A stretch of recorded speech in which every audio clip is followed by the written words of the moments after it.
अवधूत चिंतन श्री गुरुदेव दत्त श्री स्वामी समर्थ। मित्रांनो, असे स्वामींचे प्रेमळ संदेश ऐकण्यासाठी आत्ताच आपल्या चॅनलला सबस्क्राईब करा।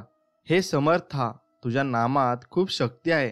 माझा सर्व विश्वास मी तुझ्या नामात एकत्र केला आहे। आता सुख आले तरी श्री स्वामी समर्थ, आणि दुःख आले ना तरी श्री स्वामी समर्थ। संकट आले तरी श्री स्वामी समर्थ, आनंद झाला तरी श्री स्वामी समर्थ।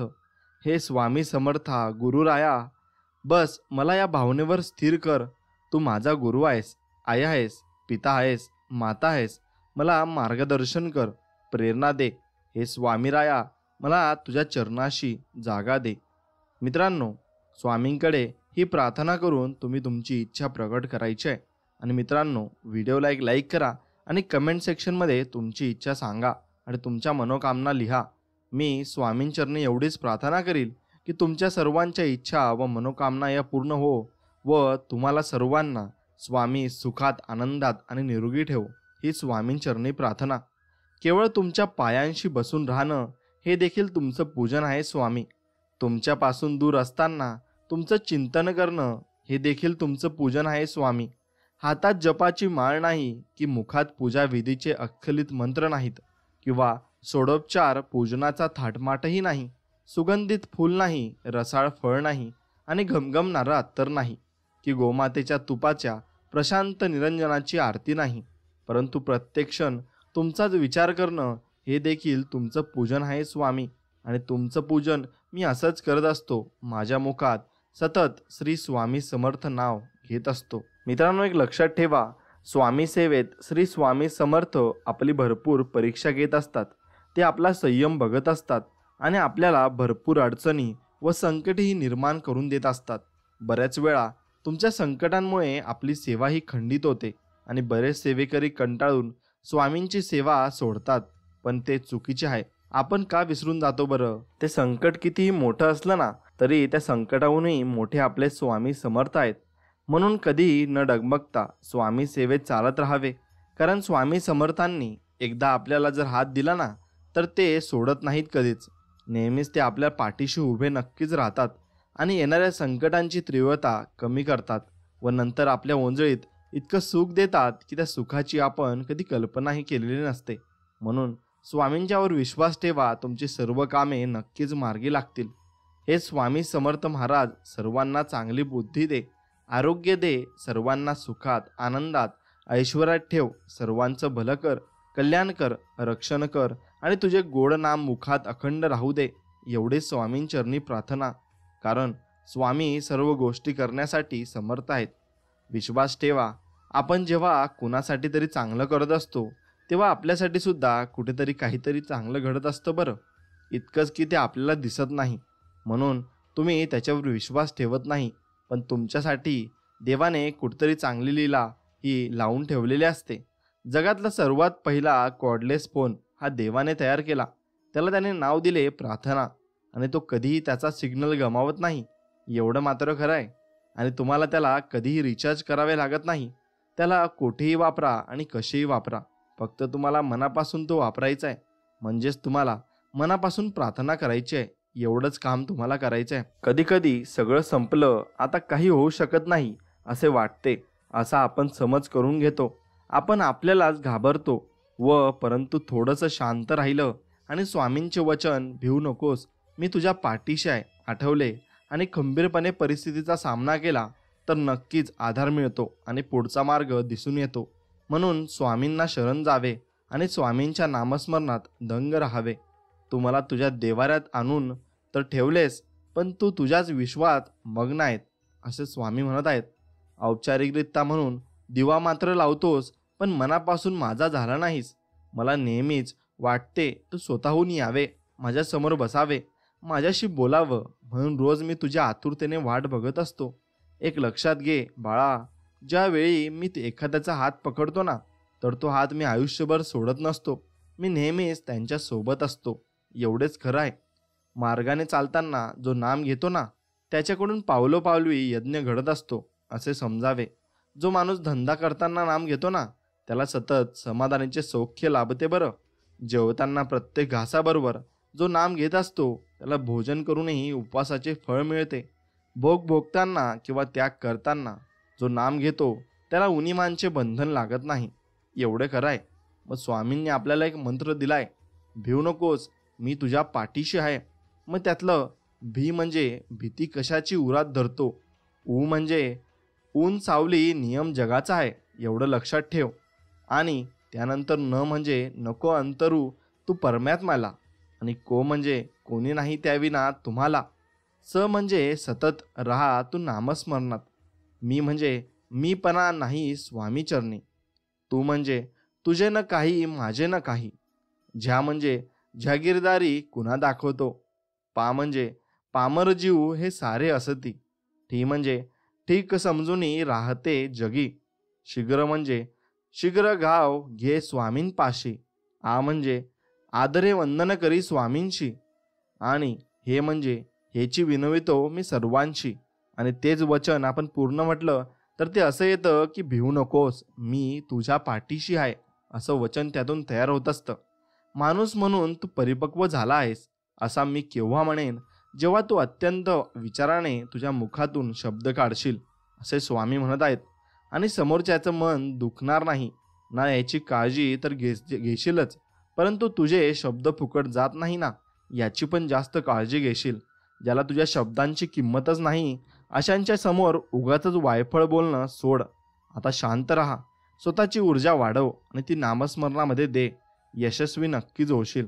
एक शब्द आहे नशीब, याच्याशी लढून बघा आणि हरला नाही तर सांगा. अजून एक शब्द आहे स्वामी, आतरतेने बोलून बघा आणि मनासारखं नाही झालं तर सांगा. मग तुम्हाला सर्व काही समजेल. आयुष्यात कधी कसलीही चिंता, काळजी, प्रश्न, भीती किंवा अगदीच एकटेपणा वाटला तर औदुंबराच्या छायेत जायला विसरू नका. म्हणजेच अक्कलकोटाला स्वामींच्या दर्शनाला नक्कीच जा. नक्कीच तुम्हाला पुढच्या प्रश्नांची उत्तरं आपोआप मिळतील. कारण त्यापेक्षा मोठा निवारा अख्ख्या ब्रह्मांडात कुठेच नाही. एवढं समजून घ्या. तुझ्या अंतरात्म्यात आहे मी, तुला हरू देणार नाही. स्वामी म्हणतात, या कलियुगात तुला एकटे मी सोडणार नाही बाळा. जी झुंज तू खेळतो आहे ना मनाशी, त्यात तुला मार्ग दाखवणार आहे मी. फक्त माझ्यावर विश्वास ठेव. एक लक्षात घ्या, दिवा स्वतः जळत राहतो ना, त्याचा शांत मंद असा प्रकाशामध्ये भगवंताचे सुस्वरूप की जे पाहिल्यावर डोळ्यांना सुख वाटावे आणि तेही दिसते. आणि शिवाय गाभाऱ्यातील अंधार नाहीसा होतो. बघता तुझ्या शरीररूपी गाभाऱ्यातला मनातल्या वेगवेगळ्या शंकांचा अंधार तू स्वतः दिवा घेऊन जर तुझ्या चित्तांत प्रकाश पाडलास ना, तर तुझ्या स्वार्थरूपी मनाचा म्हणजेच त्या अंधाराचा नाश होऊन तुला सुंदर एक पवित्र शुद्ध असे पीठ दिसायला लागेल. आणि त्याची तुझ्यामध्ये आवड निर्माण होऊन तू या सुंदर भक्ती मार्गामध्ये येशील. आणि एकदा का तू या अंधारातल्या मनाला प्रकाश देण्यासाठी म्हणून घट्ट केलास आणि तो हट्ट करून या स्वामीरायाची चाकर म्हणून सेवा करण्याची जिद्द ठेवलीस, तर सद्गुरूंचे रूप सुस्वरूप होऊन तुझ्या पुढे सतत भासमान होऊ लागेल. आणि तू या भक्ती मार्गातून गुरुमार्गाचा महान मार्ग शोधशील. क्षणार्धात लख प्रकाश पडावा अशी स्थिती होऊन तू शोधात असलेला गुरुमार्ग तुला दिसू लागेल. एखाद्या प्रचंड सागरामध्ये जीवन नौका पुढे सरकावी तशी तू ती हाकरशील. आणि त्या सागराच्या क्षितिजावर तेजाचा दिव्य असा तेजोमय निधी ज्ञानरूपाने उगवून तू अनंत प्रकाशाचा लाभ होईल. आणि मग तुला सर्व काही मिळून जाईल, असे स्वामी म्हणत आहेत. एक लक्षात घ्या, एक गोष्टीवरून तुम्हाला भरपूर काही शिकायला मिळेल. स्वामींसमोर उभा होता एक माणूस. हताश हात जोडून डोळ्यांमध्ये पाणी होते. मनातून पूर्ण मोडून पडलेला तो म्हणाला, स्वामी काय करू नाही कळत नाही, प्रश्नाचं उत्तर मिळत नाही. स्वामी म्हणाले, बाळा विश्वास ठेव. माणूस म्हणतो, सगळे रस्ते बंद आहेत, आशेचे दिवे मंद आहेत. स्वामी म्हणाले, बाळा विश्वास ठेव. आज असं वास्तव आहे जिथं आशेचा किरण नाही. उद्या काही छान असेल असा आजचा क्षण नाही. कशावर मी विश्वास ठेवावा? जगामध्ये विश्वास आहे, तुमच्याकडे काय पुरावा? माणूस विचारतो. मग शांतपणे हसत स्वामी म्हणाले, पक्षी उडतो आकाशात आपले पंख पसरून. विश्वास असतो त्याचा खाली न पडण्यावर. मातीमध्ये बी पेरतो, रोज त्याला पाणी देत विश्वास असतो तुझा रोप जन्म घेण्यावर. बाळ झोपते खुशीत, आईच्या कुशीत. विश्वास असतो त्याचा तिने सांभाळून घेण्यावर. मग उद्याचे बेत बनवतो, रात्री डोळे मिटतो. विश्वास असतो तेव्हा पुन्हा प्रकाश होण्यावर आज माझ्या दारी येऊन आपली सगळी दुःखे घेऊन विश्वास आहे तुझा मी हाक ऐकण्यावर, मग असाच विश्वास जागाव मनात आणि परिस्थिती बदलते एका क्षणात. नकळत तुझ्यासमोर असा एक क्षण येईल ज्याची आशा सोडली होतीस ते स्वप्न खरं होईल. म्हणून सगळे रस्ते बंद होतील तेव्हा फक्त विश्वास ठेव, आणि जिथे संपते मर्यादा तुझी तिथून साथ देतो मी तुझी. मी स्वामी समर्थ बोलतोय. कधी कधी आयुष्यामध्ये खूप दुःख यातना सहन कराव्या लागतात.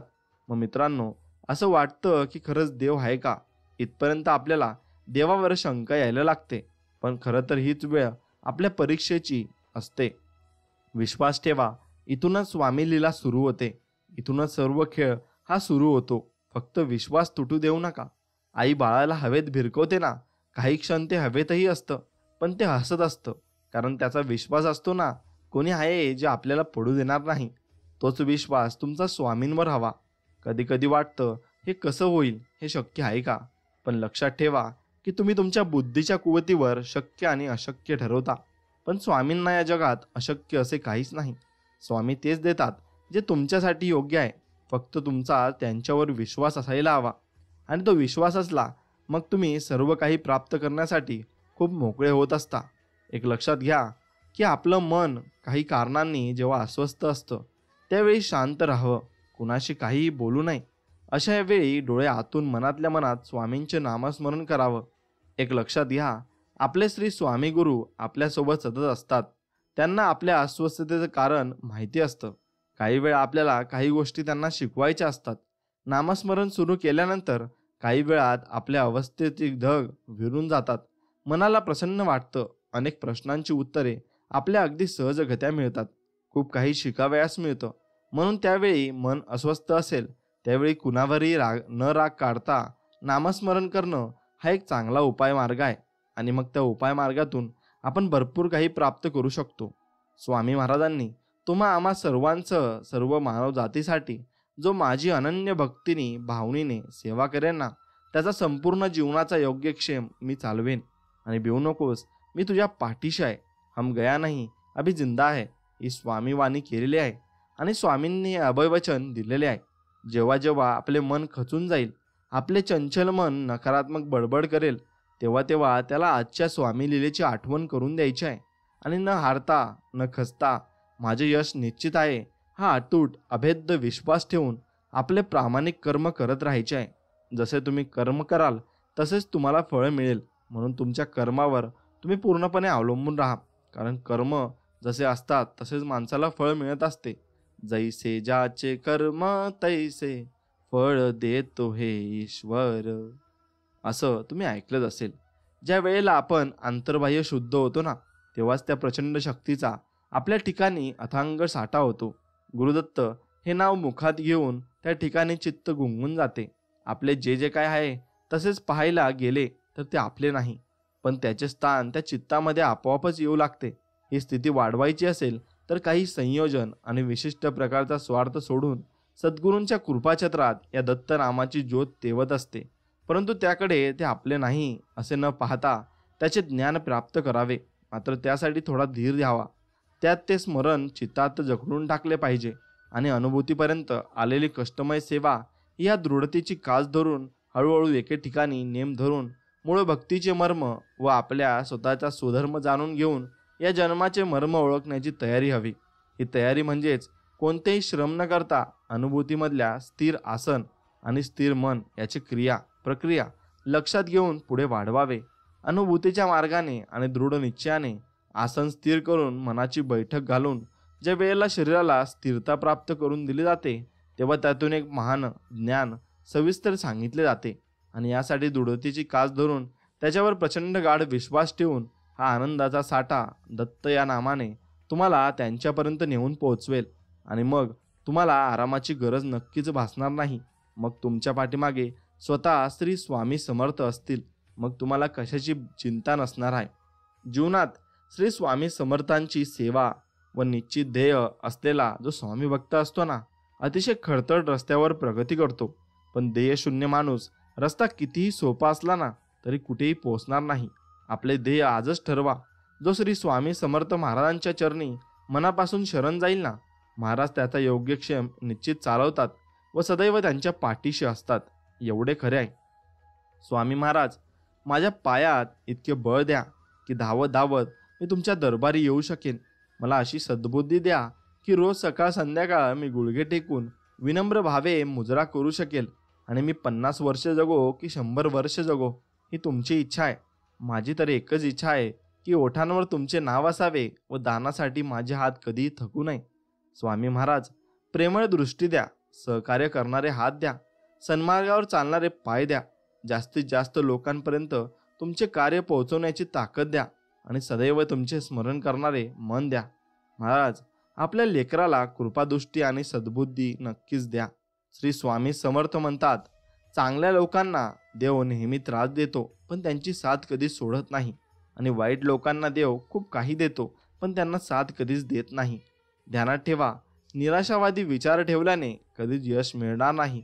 सकारात्मक विचारसरणी असल्यास प्रगती तुमची नक्कीच होणार. जर नशीब काही चांगले देणार असेल ना, तर त्याची सुरुवात कठीण गोष्टीने होत असते, आणि नशीब जर काही अप्रतिम देणार असेल ना, तर त्याची सुरुवात अशक्य गोष्टीने होते. फक्त स्वामींच्यावर विश्वास ठेवा. न मागताही तुम्हाला खूप काही मिळेल आणि तुमच्या सर्व इच्छा मनापासून पूर्ण होतील. श्री स्वामी समर्थ हे सोनेरी शब्द अक्षर सुमने इतकी हळुवारपणे घ्यावीत ना की त्याची गोडी अमृताला लाजवू पाहते. ही शब्दमाला आपल्या कंठात नेहमी असावी. पाहता पाहता आपले तेजपुंज स्वरूप ती तुमच्या कंठात पाझरू देऊन तुम्हाला सुशोभित करेल, आणि या स्वामी नामाचा सोनेरी फलक तुमच्या कर्तृत्वाला उजाळा देईल व तुम्ही अजरामर व्हाल. तुम्ही भक्त, साधक, उपासक, सेवक, चाकर असे कोण आहात, तेही शब्दरूपी सोनेरी कडांनी सजलेली अक्षरावरी तुम्हाला नक्कीच सांगेल आणि तुम्हाला ते समजू लागेल. मित्रांनो, श्री स्वामी समर्थ कधीच तुम्हाला निराश करणार नाहीत, कधीच रिकामे ठेवणार नाहीत. जे जे आणि जेवढे तुमचे नुकसान झाले असेल त्याची भरपाई त्या अनन्य गोष्टींनी करतात. एखादी गोष्ट ते सोडायला सांगतात तेव्हा त्यापेक्षाही महत्त्वाची व मोठी गोष्ट त्यांनी आपल्याला द्यायची ठरवलेली असते. स्वामींच्या योजना अतिशय अंतकर्म असतात, म्हणूनच त्यानुसार चालणं एवढंच आपण करायचं आणि ते जसा रस्ता दाखवतील तसा आपण त्या मार्गाला चालायचं, एवढंच आपण केलं पाहिजे. मित्रांनो, ज्याप्रमाणे ताकामध्ये लोणी असतेच, लोणी प्रकट करण्यासाठी ताक घुसळावे लागते, अगदी तसेच नामातच सर्व कृपा दडलेली आहे. या कृपेचा अनुभव हवा असेल तर निरंतर नाम घ्यावेच लागेल, आणि नाम घेतल्याने तुमचे सर्व मार्ग मोकळे होतील. जेव्हा अनन्य भक्ती प्रत्यक्षात कृतीत येते ना, तेव्हा तिचे रूपांतर सेवेत होते. आणि जेव्हा स्वामींना असे पात्र शरीर भेटते, तेव्हा स्वामी महाराज त्या शरीरामार्फत भक्तीचा प्रसाद वाटण्याचे कार्य सुरू करतात, आणि त्या शरीरामध्ये भक्ती, विश्वास, साहस, रचनात्मक कृतज्ञता आदी ईश्वरीय गुण चमकतात. या शरीरालाच सेवेकरी असे म्हणतात आणि स्वामी भक्त असे म्हणतात. म्हणून तुम्ही जर स्वामींची मनोभावे पूजा करत असाल आणि मनोभावे भक्ती करत असाल, मग तुम्हाला याचा अर्थ नक्कीच कळेल. स्वामी भक्त हो, आपण श्री स्वामींना मनापासून हाक दिली तर आपल्याला स्वामी दर्शन नक्कीच देतात. आपल्या सर्व प्रपंच भार स्वामींवर नक्कीच सोडा, तेच सांभाळतील. नित्य स्वामी नाम घेत राहा. स्वामी समर्थ आपल्यावर लक्ष ठेवून आहेत. एक लक्षात घ्या, या विश्वात सर्व मानव सह पशु पक्षी प्राणी सर्वांचे चालक, मालक आणि पालक श्री स्वामी समर्थच आहेत. स्वामींचे सर्वांवर खूप प्रेम आहे, आणि या प्रेमापोटी स्वामींनी अवतार घेतलाय आणि आम्हा सर्वांना नामाचा उपहार त्यांनी दिलाय. मन मोकळेपणाने कोणाजवळ मनातील इच्छा व्यक्त करावयाची असेल तर ती आपल्या हक्काच्या दिव्य शक्तीसोबत म्हणजेच श्री स्वामी समर्थांच्या सोबत व्यक्त नक्कीच केली पाहिजे.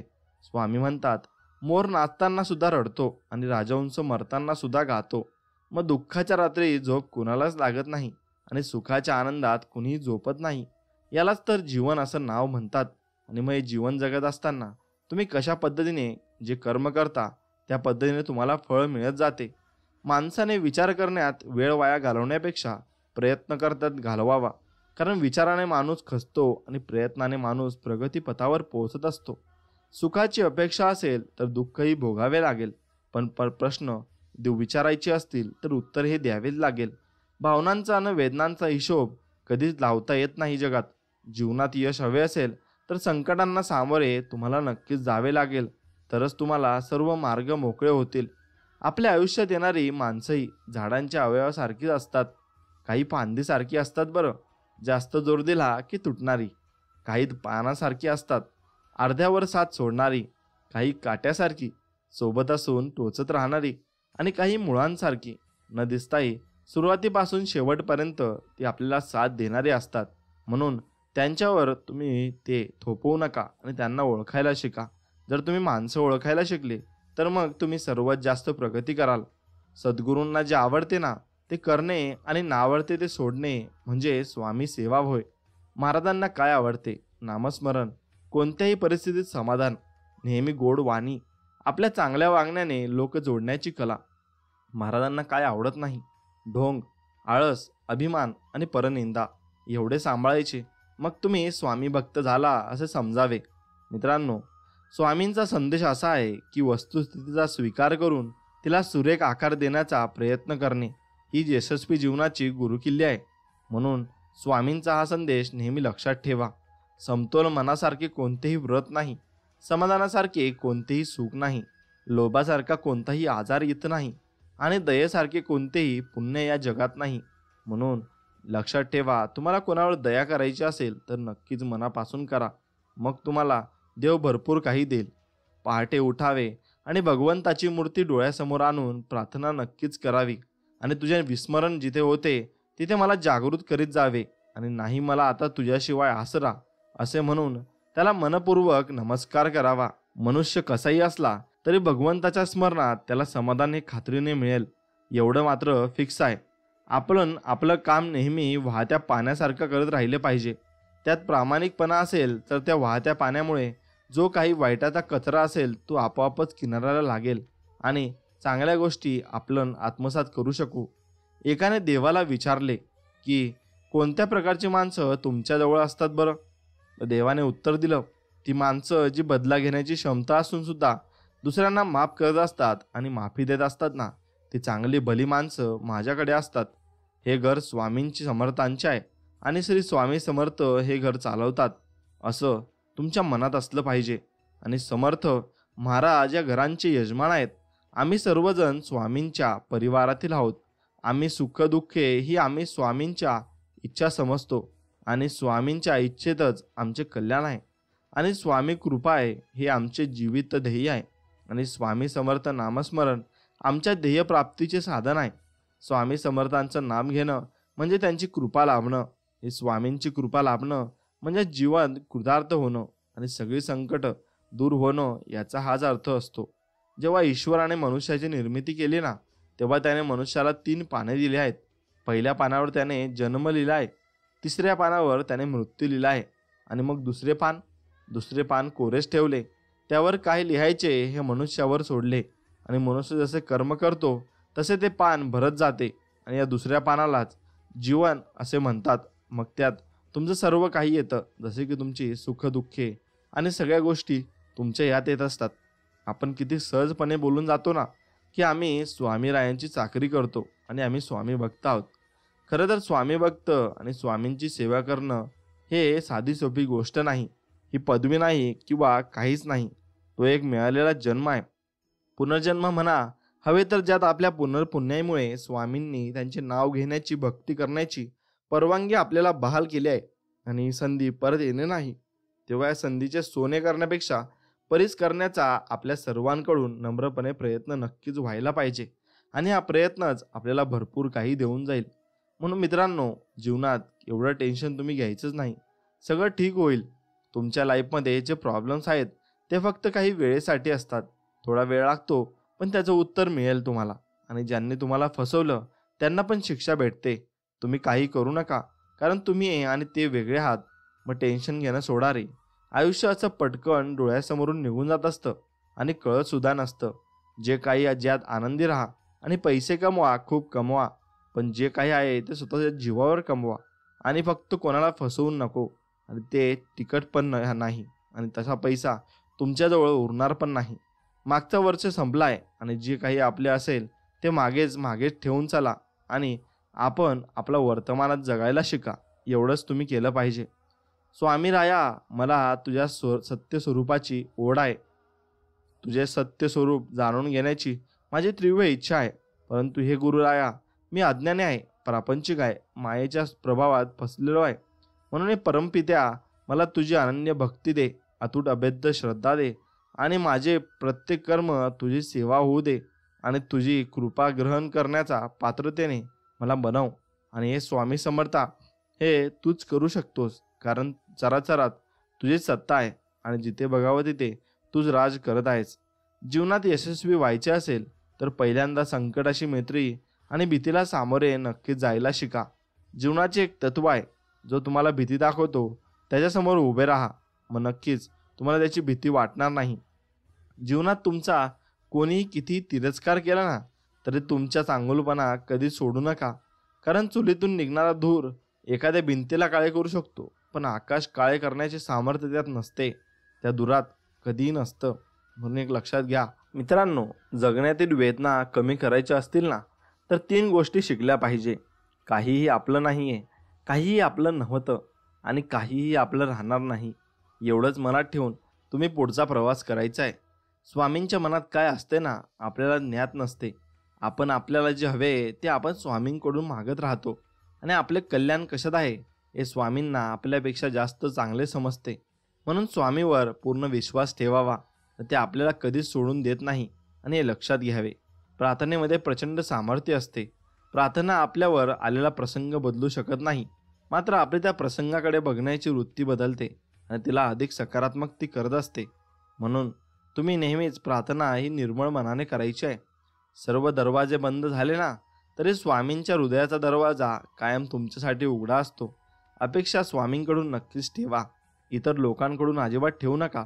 अडचणीत असाल तर स्वामी तारतील, एकटे तुम्ही असाल तर ते सांभाळतील, मार्ग तुम्हाला सापडत नसेल तर मग दाखवतील आणि अश्रू थांबत नसतील तर तुमचे अश्रू पुसतील. फक्त स्वामींना आतुरतेने हात घाला, मग तुम्ही बघा तुम्हाला ते कशी मदत करतात.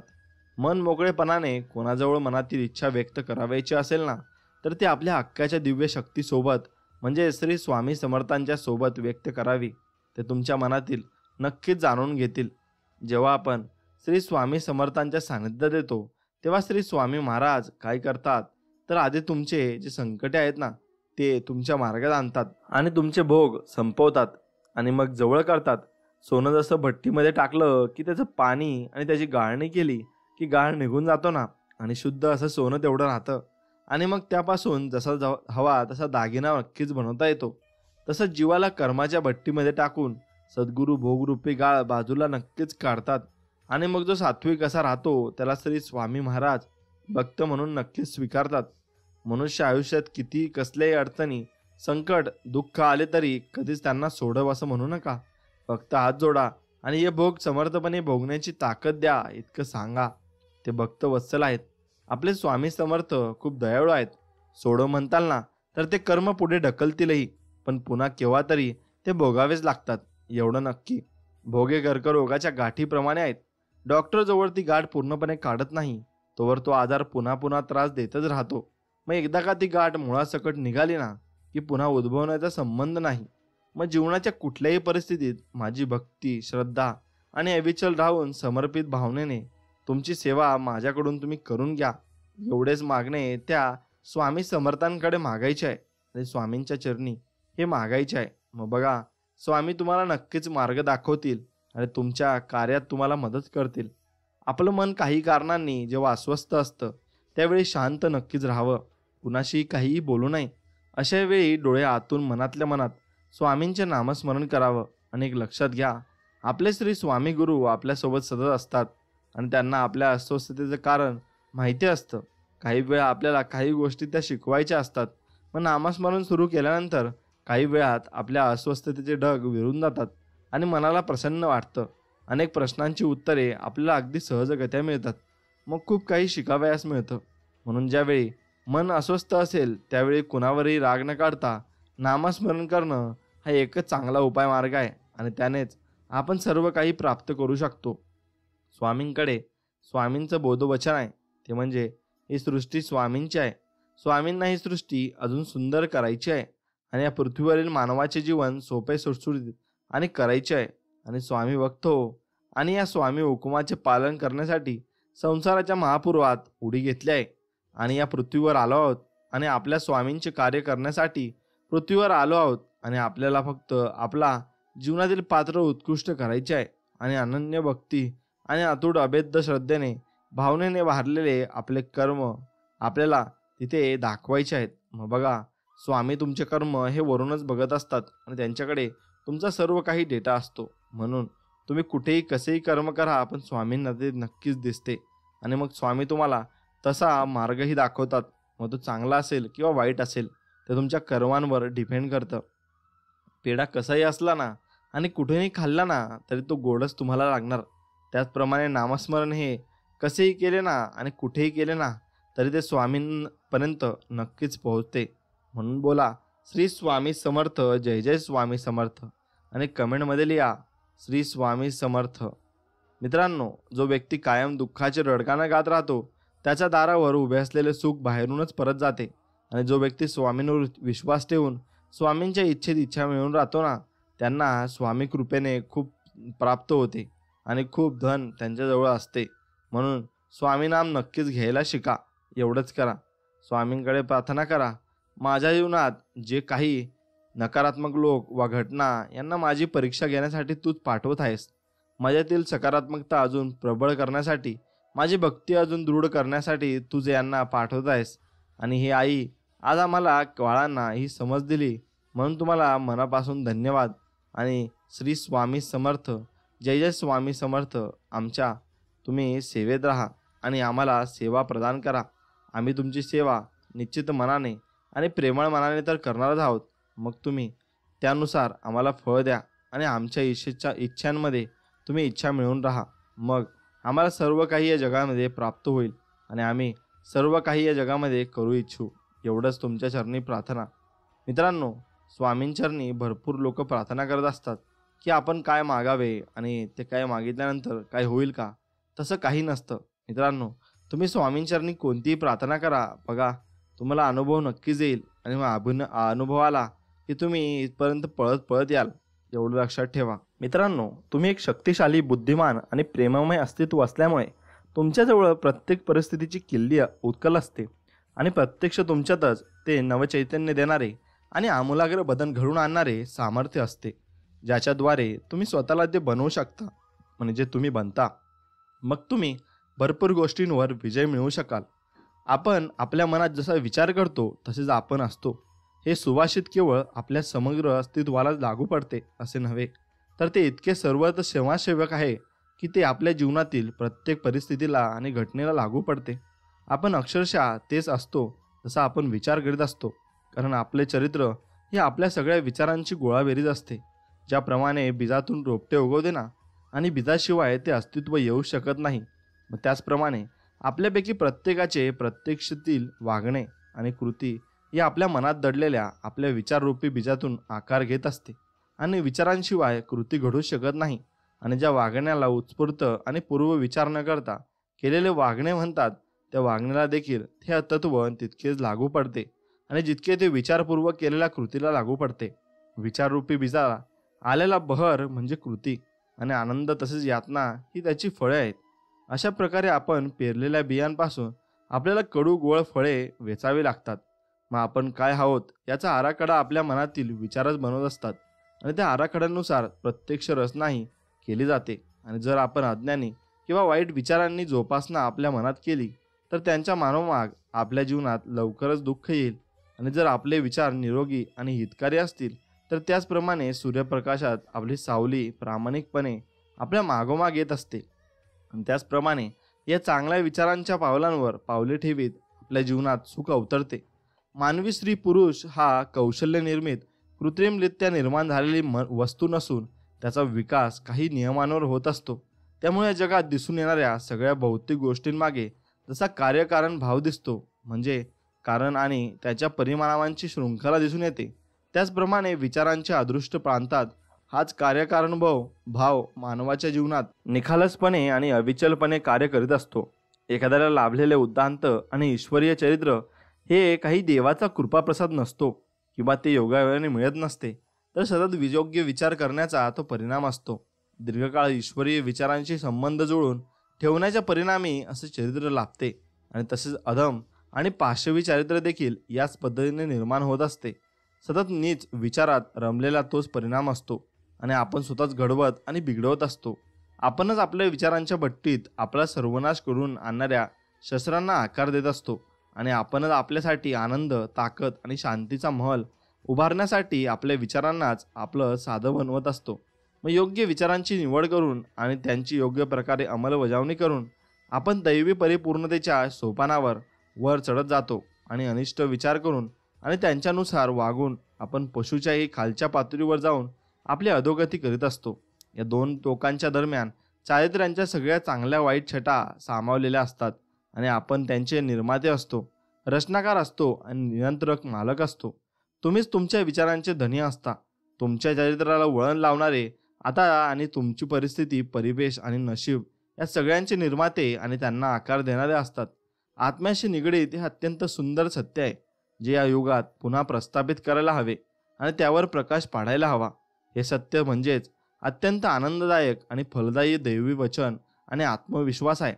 तुमचे सगळे अस्तित्व हे सामर्थ्य, बुद्धिमत्ता आणि प्रेमाने भरलेले आहे आणि तुम्हीच तुमच्या विचारांचे धनी आहात आणि त्यामुळे प्रत्येक परिस्थितीची किल्ली तुमच्याच हातात असते आणि तुमच्यात ते रूपांतर नामक आणि नव्याने चालना देणारे बळ सामावलेले असते आणि ज्याच्यामुळे तुम्ही जे बनणार आहात ते स्वतःला बनवू शकता. तुम्ही नेहमीच तुमचे मालक असता, अगदी तुमच्या सगळ्यात दुर्बल आणि अत्यंत लाचार स्थितीत असला तरीही. परंतु तुमच्या दुर्बलतेच्या आणि अधोगतीच्या वेळी आणि तुम्ही असे मूर्ख गृहप्रमुख असता जो त्याचा घराचा कारभार चुकीच्या पद्धतीने चालवत असतो. आणि परंतु जेव्हा तुम्ही तुमच्या परिस्थितीवर विचार करू लागता आणि तुमच्या परिस्थितीचा पाया कोणत्या नियमावर आधारित आहे याचा परिपूर्वक शोध घेऊ लागता, तेव्हा तुम्ही असे शहाणे मालक बनता जो त्याच्या ऊर्जेला आणि बुद्धिमत्तेला योग्य दिशा देत असतो आणि विचारांना फलदायी बनवत असतो. हा असतो सजग आणि सचेत मालक. आणि जेव्हा तुम्हाला तुमच्यातील विचारांच्या नियमांचा शोध लागतो ना, तेव्हाच तुम्ही असा सचेत सजग मालक नक्कीच बनू शकता. एवढंच खरं आहे. आणि या शोधाला प्रत्यक्ष व्यवहारात आणायला हवे आणि प्रत्यक्ष अंमलबजावणी, आत्मविश्लेषण आणि अनुभवातूनच या नियमाचा शोध नक्कीच लावता येतो. केवळ खोलवर खनिकर्म करून शोध घेतल्यानेच पृथ्वीच्या पोटातील सोने हिरे सापडतात. आणि तसेच तुम्ही तुमच्या आत्म्याच्या खोलवर शिरलात तर तुमच्या अस्तित्वाशी निगडीत प्रत्येक सत्याचा शोध लागेल आणि तुम्हीच तुमच्या चरित्राचे निर्माता असता. मग तुमच्या जीवनाला वळण लावणारे असता आणि तुम्हीच तुमच्या नियतीचे शिल्पकार असता. हे असेच तथ्य आहे. जर तुम्ही तुमच्या विचारांवर लक्ष ठेवले, त्यांना नियंत्रणात ठेवले आणि तुमच्या विचारांवर, तुमच्यावर, इतरांवर, तुमच्या जीवनावर, तुमच्या परिस्थितीवर होणाऱ्या परिणामांचा मागोवा घेत त्यांच्यात आवश्यक ते बदल केले, मग धीर धरून चिकाटीने कारण आणि परिणामांची सांगड घालत त्यांचा शोध घेतला, त्यासाठी अगदी दैनंदिन जीवनातील अत्यंत किरकोळ अनुभवांचा आधार घेत या विश्लेषण प्रक्रियेला स्वतःविषयी ज्ञान मिळवून समजदारी, शहाणपण आणि शक्तीकडे नेण्याचे एक साधन म्हणून वापरले तर हे तथ्य अचूकपणे सिद्ध होईल. आणि जो शोध घेतो त्याला सापडते आणि जो दार ठोठावतो त्याच्यासाठी दार उघडले जाते. आणि ही युक्ती, हा नियम या बाबतीत अविचलपणे कार्य करतो. आणि कारण केवळ चिकाटी बाळगल्याने, सराव केल्याने आणि अथक प्रयत्न केल्यानेच ज्ञान मंदिरांची दारे ओलांडून ज्ञानाच्या प्रांतात प्रवेश करता नक्कीच येतो.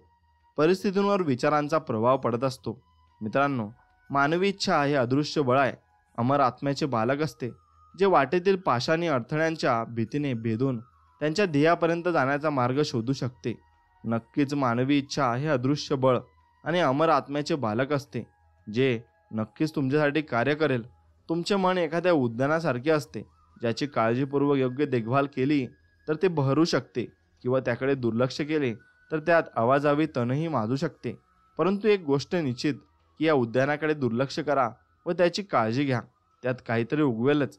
जर त्यात उपयुक्त बीजे पेरली गेली नाहीत तर त्यात बेसुमार गवताची बीजे पसरतील आणि तसेच निरुपयोगी आणि निरर्थक तण सगळीकडे पसरेल.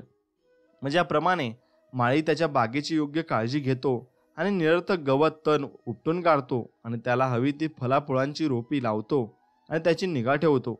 मग त्याचप्रमाणे आपणही आपल्या मनाची मशागत करायला हवी. सगळ्या चुकीच्या, निरर्थक आणि अशुद्ध विचारांचे तण काढून टाकीत त्यांची योग्य देखभाल करायला हवी आणि योग्य आणि उपयुक्त विचारांची, शुद्ध विचारांची जोपासना करायला हवी. सतत ही प्रक्रिया करीत राहिले म्हणजे आज ना उद्या तुम्हाला आढळून येईल की तुम्ही तुमच्या आत्मरूपी बागेचे मालक आणि माळी आहात आणि तुमच्या आयुष्याला तुम्हीच दिशा देत आहात. मग तुमच्या अंतरंगात विचारांना नियम कार्य करीत असल्याचे तुम्ही पाहू शकाल आणि तुम्हाला अचूकपणे कळेल की तुमचे चारित्र्य, परिस्थिती आणि नशीब यांना आकार देण्यासाठी तुमचे विचार आणि मन कसे एकत्रितपणे कार्य करतात. मग विचार आणि चारित्र्य एकच असतात आणि चारित्र्य हे केवळ बाह्य परिवेश आणि घटकांमधून व्यक्त होत नसते. मग त्यामुळे तुमच्या जीवनातील बाह्य स्थिती ही नेहमीच तुमच्या आंतरिक स्थितीशी सुसंवाद साधणारी मिळती जुळती असते. याचा अर्थ असा होत नाही की एखाद्या विशिष्ट वेळी तुमची परिस्थिती, घटना तुमचे चारित्र्य कसे आहे हे सुचवतात, आणि परंतु त्याचा अर्थ असा होतो की ही परिस्थिती किंवा घटना तुमच्या विचारांच्या एखाद्या महत्त्वपूर्ण घटनांशी इतक्या जवळून जोडल्या गेल्या आहेत ना, की त्या वेळेपुरत्या त्या घटना तुमच्या विकासाशी अनिवार्य ठरतात. आणि मग तुमच्या अस्तित्वाच्या नियमानुसार तुम्ही आज जिथे असायला हवे तिथेच तुम्ही असता. आणि तुमच्या चारित्र्यात तुम्ही गुंफलेल्या विचारांनी तुम्हाला तिथे आणून पोहोचवलेलं आहे. आणि तुमच्या जीवनात व्यवस्थेत काही योगायोगाने घडत नसते. जे घडत असते ते सगळे त्या नियमांच्या परिणामी घडत असते. आणि जो कधीच चूक करत नाही आणि जे आपल्या परिस्थितीबाबत समाधानी आहेत, त्यांच्या बाबतीत ते तत्व जितके लागू पडते तितकेच ते आशांच्याही बाबतीत लागू पडते. ज्यांना वाटत असते की आपली परिस्थिती आपल्याशी सुसंगत नाही, आपल्याशी ताळमेळ बसवत नाही, एक प्रगतशील आणि उन्नत जीव म्हणून तुम्ही आज नेमके तिथे आहात जिथे तुम्हाला काही शिकायचे आहे आणि विकसित व्हायचे आहे. आणि तुम्ही तुमची परिस्थिती तुम्हाला शिकवू इच्छित असलेला आध्यात्मिक धडा तुम्ही आत्मसात केलाय आणि शिकून घेतला म्हणजे ती परिस्थिती निघून जाते आणि तिची जागा नवीन परिस्थिती घेत असते. जोपर्यंत तुम्ही असे समजता की तुम्ही बाह्य परिस्थितीच्या प्रभावाला बळी पडणारे प्राणी आहात, तोपर्यंत तुम्हाला परिस्थितीचे तडाखे सहन करावे लागतात. परंतु जेव्हा तुम्हाला या गोष्टीची जाणीव होते की तुम्ही एक असहाय्य प्राणी नसून तुम्ही एक सर्जनशील शक्ती आहात आणि तुमच्या मनोभूमीत लपलेल्या आणि तपलेल्या त्या मातीला आणि बीजांना तुम्ही तुमच्या इच्छेनुसार आदेश देऊ शकता, मग ज्यांच्यातून परिस्थितीचा उगम होत असतो, तेव्हा तुम्ही स्वतःवर स्वतःचा हक्क सांगणारे स्वतःचे मालक बनता. आणि ज्या ज्या लोकांनी आत्मपरीक्षण केले आहे आणि आत्मनियमाचा अवलंब केला आहे, त्या सगळ्या लोकांना माहीत आहे की परिस्थितीची विचारातून जन्म घेत असते. आणि कारण त्यांनी त्या तथ्याची नोंद केलेली असते की त्यांनी ज्या प्रमाणात त्यांच्या मानसिक स्थितीत बदल घडून आणले आहेत, त्याच प्रमाणात त्यांच्या बाह्य परिस्थितीत बदल होत गेले आहेत. आणि त्यामुळे ते सत्य आहे की तुम्ही तुमच्या चारित्र्यातील उणिवांवर, दोषांवर आणि उपाययोजना केली की तुम्ही चपळाईने उल्लेखनीय प्रगती साधू शकाल आणि अत्यंत वेगाने बदलांच्या एका शृंखलेतून पार पडू शकाल. आत्म्याने गुप्तपणे त्यांच्यात ज्यांची जोपासना केली आहे ते त्यांच्याकडे आकर्षित होते, ओढले जाते. आणि त्यांची ज्या ज्या बाबतींवर प्रेम आहे त्या तशा त्यांच्याकडे ओढल्या जातात. मग त्याचप्रमाणे त्याने ज्या ज्या बाबींची भीती बाळगली आहे त्याही त्यांच्याकडे आकृष्ट होतात. आणि माणसाने त्यांच्या मनात जपलेल्या महत्त्वाकांक्षांशी उन्नत शिखरेही तो प्राप्त करू शकतो. आणि तो वारंवार त्या भीतीच्या खोल गर्देत कोसळतो. आणि ज्या भीती खऱ्या आहेत की खोट्या हे त्याने पडताळूनच पाहिलेले नसते.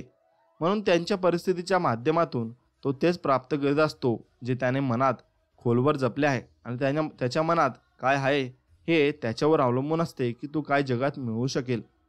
आपल्या मनोभूमीत आपण जे विचार बीज पेरले किंवा मनोभूमीवर पडू देऊन ते तिथे रुजू दिले ना, तर ते बीज जसे असेल तसेच फळे त्याला लागतील.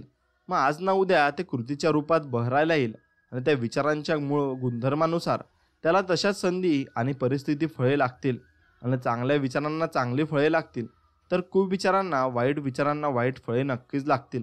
विचारांच्या आंतरिक विश्वाला अनुसरूनच बाह्य परिस्थितीचे विश्व आकार धारण करीत असते. आणि चांगल्या, सुखद आणि दुःखद वाईट बाह्य स्थिती म्हणजे असे घटक असतात आणि जे शेवटी व्यक्तीचे भलेच करतात. मग तुम्हीच पेरलेल्या बियांचे पीक कापताना तुम्ही यातना आणि आशीर्वाद, सुख आणि दुःख या दोन्हीतून काहीतरी शिकत असता. ज्या आंतरिक इच्छा, महत्त्वाकांक्षा आणि विचारांना तुम्ही स्वतःवर प्रभाव गाजू देता, त्या शक्तिशाली विचारांना अनुसरत तुम्ही शेवटी त्यांच्या परिपूर्तीपर्यंत, फलनिष्पत्तीपर्यंत पोहोचता. आणि ही फळे तुम्हाला मिळतात. तुमच्या जीवनातील बाह्य परिस्थितीच्या रूपात वाढीचा, विकासाचा आणि अनुकूलतेचा नियम सगळीकडे लागूच पडतो. कोणतीही व्यक्ती नियतीच्या किंवा परिस्थितीच्या जुलुमाचे तुरुंगात जात नाही किंवा गटारीत लोळत नाही. त्याला कारणीभूत असतो त्याने निवडलेले हलके विचार आणि नीच इच्छांचा मार्ग. एखादा पवित्र मनाचा माणूस तणावाखाली येऊन किंवा फक्त काही बाह्य परिस्थितीच्या दबावाखाली येऊन गुन्हा करीत नाही. गुन्हेगारीचे विचार दीर्घकाळापासून गुप्तपणे त्याच्या हृदयाचे जतन करून ठेवलेले असतात आणि संधी येताच ते विचार शक्तिशाली बनून व्यक्त होत असतात. माणूस गुन्हा करतो, परिस्थिती माणसाला घडवत नसते, तर ती त्या माणसाला दाखवून देत असते की तो माणूस कसा आहे. आपल्या स्वतःच्या दृष्ट हेतूंशिवाय इतर अशा कोणत्याच परिस्थिती अस्तित्वात असत नाहीत ज्या आपल्या दुर्गुणांच्या दलदलीत ओढून नेतील आणि आपल्याला यातना भोगाव्या लागतील. अगदी तसेच मनात सदैव सद्गुणी आणि यशस्वी महत्त्वाकांक्षीची जोपासना केल्याशिवाय अशी कोणतीही परिस्थिती अस्तित्वात येऊ शकत नाही जी आपल्याला सद्गुण आणि यशाच्या शिखरावर नेईल आणि सुखाचा आस्वाद करून देईल. म्हणून आपणच आपल्या विचारांचे धनी बनून स्वतःला घडवत असतो आणि आपण आपल्या परिस्थितीला आकार देत असतो. आपणच तिचे लिखाण करीत असतो. जन्म घेताना आत्मा एकटाच या जगात येतो आणि या पृथ्वीवरील त्यांच्या यात्रेच्या प्रत्येक पावलासोबत तो अशा परिस्थितींच्या मिश्रणाला स्वतःकडे आकर्षित करतो ज्यातून तो कसा आहे हे त्याला कळत असते. या परिस्थिती म्हणजेच त्यांच्यात शुद्धतेचे आणि अशुद्धतेचे प्रतिबिंब असतात. त्यांच्यातून त्याला दुर्बलता आणि बलस्थाने व्यक्त होत असतात. आपल्याला जे हवे आहे त्याला आपण आपल्याकडे आत्कृष्ट करीत नसतो, तर आपण जे आहोत त्यालाच आपण आपल्याकडे बोलत असतो. आपल्या लहरी, मनोराज्ये आणि महत्त्वाकांक्षांच्या मार्गात प्रत्यक्ष पावलाला अडथळे येऊ शकतात, परंतु आपल्या मनात खोलवर घर करून राहणारे आपले विचार आणि इच्छा यांना त्यांच्याकडून चांगलेच वाईट काय ते पोषण, खतपाणी मिळत असते. मग आपल्याला पूर्णाकार देणारे दैवत्व आपल्या अंतरंगातच असते आणि तो दैवी अंश आपण स्वतःच असतो. म्हणून आपण आपल्याच कैदेत बंदिवान बनलेलो असतो आणि आमचे विचार आणि कृती अधम आणि नीच असतील तर त्या आपल्यासाठी कारागृह बनून जातात. परंतु हेच विचार मुक्तीचे, स्वातंत्र्याचे आणि देवदत्तही असतात.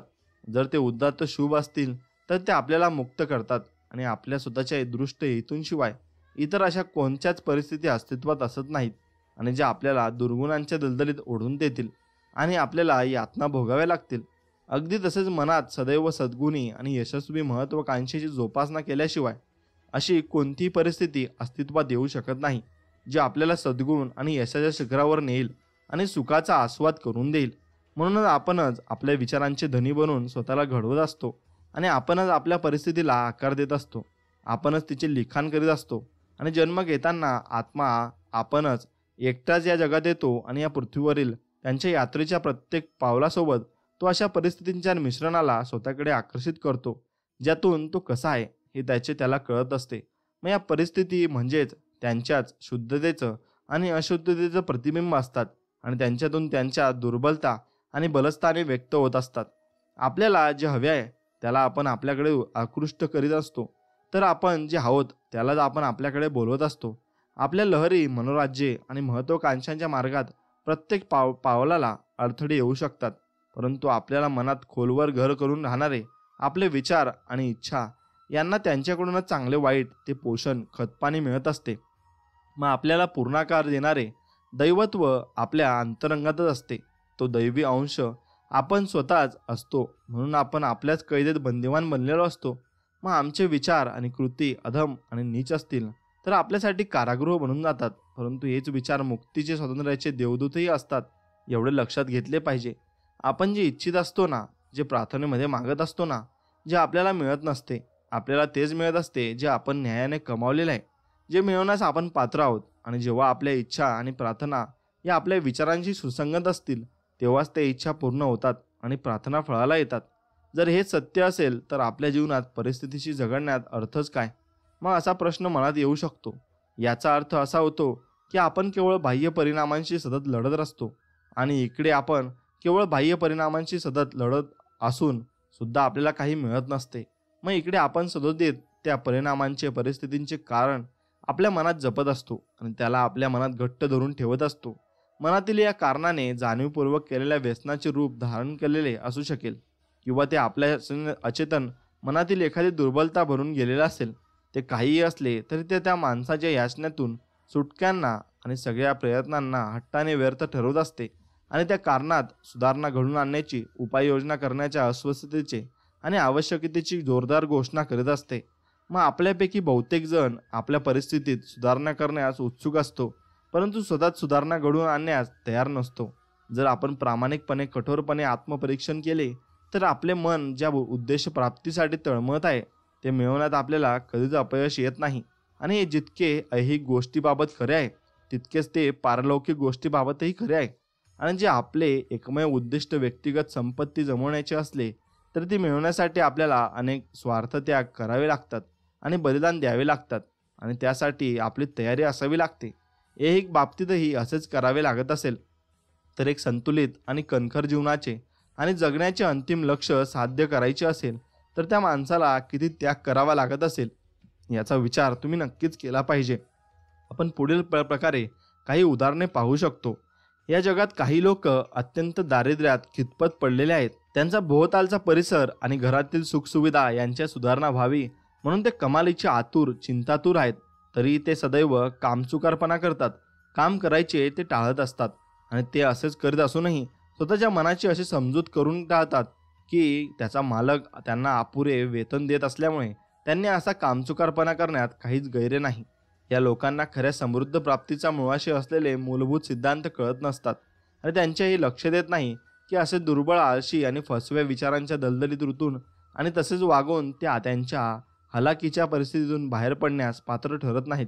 उलट अशा विचारांमुळे ते याहीपेक्षा वाईट परिस्थितीला स्वतःच आमंत्रित करत असतात. तर दुसरीकडे काही श्रीमंत लोक आहेत आणि ते त्यांच्या अति खादाडपणामुळे अत्यंत दुःखदायक आणि कायमस्वरूपी आजारांना बळी पडलेले आहेत आणि आजारांतून बरे होण्यासाठी ते वाटेल तेवढा पैसा खर्च करायला तयार आहेत. परंतु ते त्यांच्या अति खादाडपणाची सवय सोडून द्यायला तयार नाहीत आणि त्यांना भरपूर प्रमाणात चांगले चुंगले खाऊन आपल्या जिभेचे चोचलेही पुरवायचे आहेत आणि त्याचवेळी स्वास्थ्यही टिकवायचे आहे. आणि असे लोक चांगले आरोग्य टिकून ठेवण्यास अपात्र असतात कारण त्यांनी निरोगी जीवनाचा पहिला सिद्धांत अजून शिकून घेतलेला नसतो. काही मालक असेही आहेत जे त्यांच्या कर्मचाऱ्यांना चांगले वेतन देण्याचे टाळण्यासाठी गैरनीतीच्या मार्गाचा अवलंब करतात आणि आपला नफा वाढवण्याच्या आशेने त्यांच्या नोकरांचे पगार कमी करतात. मग अशा लोकांची भरभराट तर अजिबात होऊ शकत नाही. उलट जेव्हा त्यांचे आर्थिक नुकसान होऊन दिवाळी निघते आणि त्यांच्या कीर्तीलाही कलंक लागतो तेव्हा त्यांच्या या स्थितीला केवळ ते स्वतः जबाबदार असतात. हे न कळून ते परिस्थितीला दोष देत राहतात. एवढेच खरे आहे, लोक कसे कळत न कळत अजाणता त्यांच्या परिस्थितीला स्वतःच कारणीभूत ठरतात. हे स्पष्ट करण्यासाठी वरील 3 उदाहरणे उद्धृत केलेली आहेत आणि तसे पाहिले तर त्यांचा हेतू चांगलाच असतो. परंतु या हेतूंशी न जोडणारे विचार करून आणि इच्छा बाळगून ते सतत या चांगल्या हेतूंच्या प्राप्तीचे मार्ग बंद करीत आहेत. आणि असे असंख्य आणि अक्षरशः विविध प्रकारचे किस्से बघायला मिळतील. परंतु ते महत्त्वाचे नाही, कारण आपण ठाम निर्धार केला आणि आपल्या मनात आणि जीवनात विचारांचे नियम कसे कार्य करीत आहे याचा मागोवा घेऊ शकतो. आणि जोपर्यंत हे होत नाही तोपर्यंत केवळ बाह्य तथ्यांद्वारे आणि आधारे तर्कनिष्ठ विचार करता येणार नाही. परिस्थिती किंवा घटना या इतक्या गुंतागुंतीच्या असतात ना, विचार इतके खोलवर रुजलेले असतात आणि प्रत्येक व्यक्तीची सुखाची आनंदाची व्याख्या व कल्पना इतक्या वेगवेगळ्या असतात की आपली संपूर्ण आत्मस्थिती जरी आपल्याला माहिती असली तरी आपल्या आयुष्यातील केवळ बाह्य घटकांवरून त्यांचे योग्य मूल्यांकन इतर कोणालाही करता येत नाही. आणि एखादी व्यक्ती काही विशिष्ट बाबतीत प्रामाणिक असूनही तिला अपेष्टा सहन कराव्या लागतात आणि तर दुसरी व्यक्ती काही बाबतीत अप्रामाणिक असूनही भरपूर संपत्ती मिळवते. हे पाहून सहसा असा निष्कर्ष निघतो की पहिल्या व्यक्तीला तिच्या विशिष्ट प्रामाणिकपणामुळे अपयश आले आणि दुसऱ्या व्यक्तीच्या विशिष्ट अप्रामाणिकपणामुळे तिची भरभराट झाली. असे निष्कर्ष वरवरच्या निरीक्षणाच्या परिणामी निघतात आणि ज्यामागे असे गृहीत धरले जाते की अप्रामाणिक व्यक्ती ही जवळपास संपूर्णतः भ्रष्ट असते आणि प्रामाणिक व्यक्ती साधारणतः पूर्ण सद्गुणी असते. मग गहन ज्ञान आणि विस्तृत अनुभवाच्या प्रकाशात पडताळून पाहिले तर असे निष्कर्ष चुकीचे ठरतात. व बारकाईने पाहिल्यास असे दिसून येईल की त्या अप्रामाणिक माणसातही काही व्याख्यानयोग्य सद्गुण आहेत आणि जे त्या प्रामाणिक माणसात नाहीत आणि प्रामाणिक व्यक्तीतही काही दुर्गुण आहेत. अगदी सूक्ष्म का असोनात पण आहेत आणि जे त्या अप्रामाणिक माणसात नाहीत. प्रामाणिक माणूस त्यांच्या प्रामाणिक विचारांची आणि कृतींची चांगले फळे चाखत आहे आणि तरीही तिच्या दुर्गुणांमुळे उत्पन्न झालेल्या यातनांचाही तिला अनुभव घ्यायला लागत आहे. मग त्याचप्रमाणे अप्रामाणिक माणूसही त्यांच्या वाटेच्या सुखदुःखाचा अनुभव घेत आहे आणि एखाद्याच्या सद्गुणांमुळे भलेपणामुळे त्याला दुःख भोगावे लागत आहे. हा विचार मानवाच्या दांभिकेला पोषण देणारा असतो. परंतु जोपर्यंत आपण आपल्या मनातील प्रत्येक वाईट कडवट आणि अशुद्ध अपवित्र विचार मुळासकट उपटून टाकत नाही आणि आपल्या कलंकित झालेल्या आत्म्यावरचा एक ना एक डाग धुवून काढत नाही, तोपर्यंत आपण असे म्हणू की आपल्या यातना, आपले दुःख आणि आपल्या वाईट गुणांचा नव्हे तर चांगल्या गुणांचा परिणाम आहे. आणि त्या सर्वोच्च परिपूर्णतेच्या मार्गावर वाटचाल करीत असताना ती साध्य करायच्या कितीतरी आधी आपल्याला आढळून येईल, आणि की आपल्या मनात आणि जीवनात कार्यरत असलेला तो महान नियम संपूर्णतः न्यायपूर्ण आहे, आणि त्यामुळे तो वाईटाच्या मोबदल्यात चांगले आणि चांगल्याच्या मोबदल्यात वाईट परिणाम देऊनच शकत नाही. जेव्हा आपल्याला हे ज्ञान प्राप्त होईल आणि जेव्हा आपण आपल्या पूर्वायुष्यातील अज्ञानाकडे आणि या नियमांबद्दल बाळगलेल्या आंधळेपणाकडे वळून पाहू, तेव्हा आपल्याला कळेल की त्या आयुष्यात नेहमीच न्यायपूर्ण व्यवस्था असते, आणि भूतकाळातील आपले सगळे चांगले वाईट अनुभव हे आपल्या उन्नतीत सारखेच कार्य करीत होते. आणि अर्थात आपला स्व अद्याप उन्नत झालेला नसल्यामुळे त्यातून हातून वाईटही कृती घडत असते. एवढेच असते. चांगले विचार आणि कृती यांचे परिणाम कधीच वाईट येऊ शकत नाहीत, तर वाईट विचार किंवा कृती कधीच चांगले परिणाम नक्कीच आणू शकत नाहीत. याचाच अर्थ असा होतो की जे पेराल तेच उगवेल. मग आंबा पेरला तर मधुर आंबाच उगवेल, आणि कारल्याचे बी पेरले तर कडू कारलीच उगवतील. हा नियम आपण निसर्गाच्या बाबतीत समजून घेतो आणि त्यानुसार वागतही असतो, परंतु फार थोड्यांना कळते की मानसिक आणि नैतिक विश्वातही हाच नियम कार्य करीत असतो. अर्थात जिथे त्याचे कार्य अगदी साध्या आणि अळरीतीपणाने चाललेले असते, आणि म्हणून ते या नियतीचे पालन करीत नाहीत. यातना, दुःख हे नेहमीच एखाद्या बाबतीत केलेल्या चुकींच्या विचारांचा परिणाम असतो. हा परिणाम सुचवत असतो की आपण आपल्या स्वतःशी, आपल्या अस्तित्वाच्या नियमांशी जुळेल असे सुसंगत वागलो नाहीत, आणि सगळ्या यातनांचा सर्वोच्च आणि एकमेव हेतू असतो मानवाच्या आत्म्याला शुद्ध करणे, त्यांच्यातील सगळे निरर्थक, सगळी अशुद्धी आणि अपवित्रता जाळून टाकणे, आणि जे पवित्र असतात त्यांची यातना, त्यांची दुःखे संपतात. मग अग्नीत तापवून शुद्ध केलेल्या सोन्यातील अगदी सगळी अशुद्धी आगीत नष्ट होते, आणि एक परिपूर्ण शुद्ध आणि पवित्र प्रभुत्व आत्मा त्यानंतर कधीच दुःख भोगत नाही. मग ज्या परिस्थिती वा घटनांना आपण दुःखाने तोंड देत असतो त्या आपल्या आंतरिक विसंवादाचा परिणाम असतात, तर ज्या परिस्थितींना आपण आनंदाने आणि संतोषपूर्वक सामोरे जात असतो त्या आपल्या मानसिक संतुलनाच्या परिणामी निर्माण झालेल्या नक्कीच असतात. मित्रांनो, भौतिक वस्तू संपत्ती नव्हे तर अनुग्रह आणि आनंद, समाधान, अगदी परमसुखाच्या अनुभवावरून योग्य विचारांचे मोजमाप केले जाऊ शकते. व्यक्तींजवळ भौतिक साधन संपत्तीच्या अनुभवावरून आणि अभावावरून नव्हे, तर त्यांच्या दुःख आणि यातनांवरून त्यांना वाईट विचारांना व चुकीच्या विचारांचा अंदाज लावता येतो. काही लोक श्रीमंत असूनही दुःखी असतात, तर काही दारिद्र्यात राहूनही परमसुखाचा अनुभव घेत असतात. मग परमसुखाला संपत्तीची जोड तेव्हाच लाभते जेव्हा संपत्तीचा वापर योग्य रीतीने आणि शहाणपणाने केला जातो, आणि दरिद्र तेव्हाच दुःखमय बनते जेव्हा ती व्यक्ती असे समजते की तिच्यावर हे दारिद्र्याचे ओझे अन्यायाने लादले गेले आहे. मग दारिद्र्य आणि अतिउपभोग ही दुःखाचीच दोन टोकी असतात. ही दोन्हीही तितकीच अनैसर्गिक आहेत, आणि दोन्हीही मानसिक असंतुलनाचाच परिणाम आहेत. मग जोपर्यंत आपण सुखी, समाधानी आणि निरोगी आणि समृद्ध असतो तोपर्यंतच आपण योग्य मानसिक स्थितीत असतो, आणि आनंद, सुख, समाधान, आरोग्य आणि भरभराट, समृद्धीचा हा परिणाम असतो. आणि आपल्या आंतरिक स्थितीने बाह्य स्थितीशी केलेला योग्य संतुलन साधण्याचा, स्वतःला आपल्या बाह्य परिस्थितीची योग्य रीतीने जुळवून घेण्याचा, केवळ केवळ जेव्हा आपण शिव्याशाप देणे, तक्रार करीत शोक करण्याचे थांबवतो तेव्हाच आपण सुखी, निरोगी आणि समृद्ध म्हणू शकतो. आपल्या जीवनाचे नियमन करणाऱ्या सुप्त न्यायाचा शोध घेऊ लागतो तेव्हाच ते शक्य होते, आणि आपल्या आयुष्याचे नियंत्रण करणाऱ्या त्या घटकाशी जुळून घ्यायला आपण शिकून घेतले म्हणजे आपण आपल्या स्थितीबद्दल इतर कोणाला तरी बोलवायचे आणि दोषी ठरवायचे थांबवतो, आणि आपल्या मनात मजबूत आणि निरोगी विचारांना जतन करू लागतो. परिस्थितीशी झगडण्याचे बंद करतो व उलट त्यांना आपल्या अधिक वेगवान प्रगतीला मदत करणारे साधन समजून त्याचा वापर करू लागतो. स्वतःच्या अंतरंगात सुस्तावस्थेत दडलेल्या सामर्थ्याचा आणि शक्त्यांचा शोध घेण्याचे साधन म्हणून त्यांच्याकडे आपण पाहू लागतो.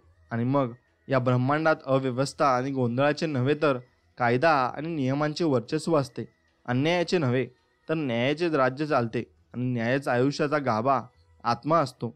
या विश्वाच्या आध्यात्मिक शासनाला आकार देणारे चालक बळ म्हणजे भ्रष्टाचार नव्हे तर सद्गुण, सदाचार असतात.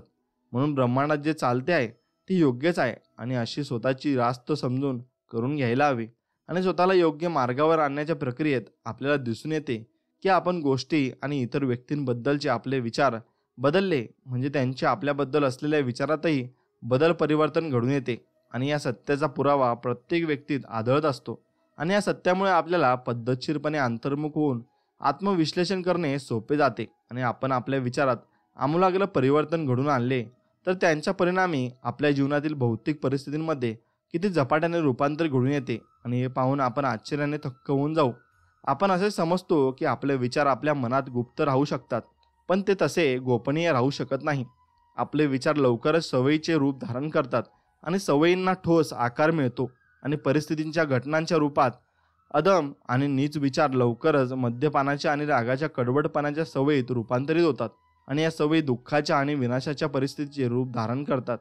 विनाशक आणि विघातक विचार, मग तो कोणत्याही स्वरूपाचा असो, गोंधळात टाकणाऱ्या, थकवून टाकणाऱ्या सवयी लावतो. आणि या सवयी आपले लक्ष विचलित करण्यात बनतात. मग त्या विपरीत परिस्थिती निर्माण करतात. आणि भय, शंका आणि अनिश्चिततेचे विचार दुबळ्या आणि चंचल सवयी लावतात. आणि या सवयी अपयश, दारिद्र्य आणि पराधीनता निर्माण करतात. आणि आळशीपणाचे विचार अस्वस्थतेच्या आणि अप्रामाणिकपणाच्या सवयी लावतात. आणि ज्यांच्यातून निर्माण होणारी आरोग्यप्रद परिस्थिती गरिबाकडे नेते. आणि तिरस्काराचे आणि धिक्काराचे विचार इतरांवर दोषारोपण करण्याच्या आणि हिंसेच्या सवयी लावतात. आणि ज्यांच्यातून इजा होण्याची आणि छळ होण्याची परिस्थिती आकाराला येते. आणि कोणत्याही प्रकारच्या स्वार्थी विचारांमुळे स्वार्थी आणि अपमतलबी सवयी लागून त्यातून क्लेशकारक विपत्ती ओढवतात. आणि मग तो त्यांनाच त्रास होऊ लागतो. म्हणून तुम्ही जसा विचार कराल तसे तुम्ही होत जाता असे म्हणतात. म्हणून तुम्ही नेहमी चांगला विचार केला पाहिजे आणि नेहमी स्वामींच्या भक्तीत राहिले पाहिजे. जेवढे तुम्ही स्वामींचा विचार कराल आणि स्वामींच्या भक्तीत राहाल तेवढे तुमच्यासाठी चांगले असणार आहे. कारण जेवढे तुम्ही पॉझिटिव्हिटीमध्ये राहाल तेवढेच तुम्ही चांगले विचार तुमच्या मनात येतील आणि तुमच्यासोबत चांगले घडेल. मग तुमच्या सर्व इच्छा पूर्ण होतील आणि तुमच्या मनोकामनासुद्धा पूर्ण होतील. एवढेच तुम्ही करायचे आहे. फक्त स्वामी सेवा सोडायची नाही, कधीच सोडायची नाही. आणि स्वामींचे नामस्मरण हे आपल्या मुखात कायम ठेवायला हवे. बस एवढंच तुम्ही केले पाहिजे. आणि स्वामींची सर्व इच्छा तुम्ही पूर्ण केल्या पाहिजे. आणि स्वामींना तुम्ही जर तुमच्या इच्छा सांगाल तर स्वामीसुद्धा तुमच्या इच्छा नक्कीच पूर्ण करतील. एवढेच वचन स्वामी देऊ इच्छित आहेत. मित्रांनो, जर हा व्हिडिओ तुम्हाला मनापासून आवडला असेल ना तर व्हिडिओला एक लाईक करा आणि चॅनलला सबस्क्राईब करून बेल नोटिफिकेशन ऑन करा. म्हणजे आमचे येणारे प्रत्येक व्हिडिओ तुम्हाला लवकरात लवकर प्राप्त होतील आणि तुम्हाला लवकरात लवकर मिळतील. चला तर मग भेटूया नवीन एक व्हिडिओमध्ये. तोपर्यंत जय श्रीराम, जय श्री हनुमान, श्री स्वामी समर्थ, जय जय स्वामी समर्थ. धन्यवाद मित्रांनो.